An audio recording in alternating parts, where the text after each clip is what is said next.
Israel और Hamas के बीच जंग जारी है। इस बीच इजराइल ने हमास पर एक और बड़ा हमला किया है।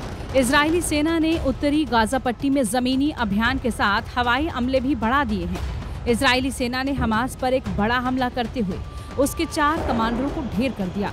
इजरायली सेना ने बताया कि उसने गाजा के पूर्व पश्चिम से हमले किए हैं। लड़ाकू विमानों ने हमास के 600 से ज्यादा ठिकानों को निशाना बनाया। इजरायली सैन्य प्रवक्ता रियर एडमिरल डैनियल हगारी ने बताया कि हम जमीन के रास्ते आगे बढ़ रहे हैं और सेना और आतंकियों में सीधे लड़ाई भी हो रही है। इन हमलों में हमास के 4 शीर्ष कमांडर समेत दर्जनों आतंकी मारे गए हैं।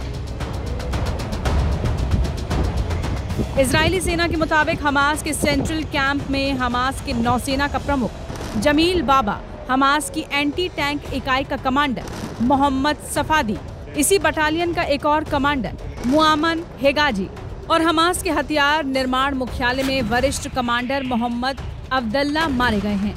इसी बीच हमास और इस्लामी जिहाद की वेस्ट बैंक के जेनिन में भी इजरायली सेना से जंग जारी है। यहाँ 110 से ज्यादा फिलिस्तीनी मारे गए हैं।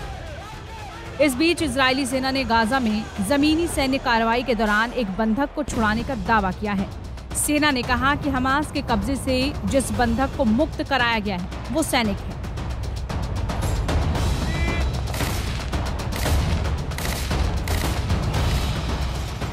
इस बीच उत्तरी दक्षिणी गाजा पट्टी को जोड़ने वाले हाईवे पर टैंक तैनात किए गए हैं।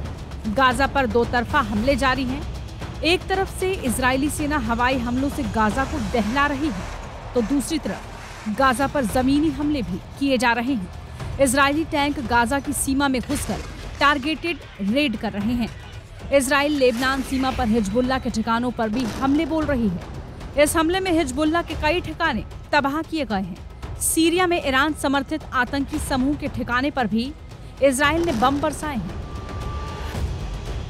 टाइम्स नाउ भारत डिजिटल की रिपोर्ट।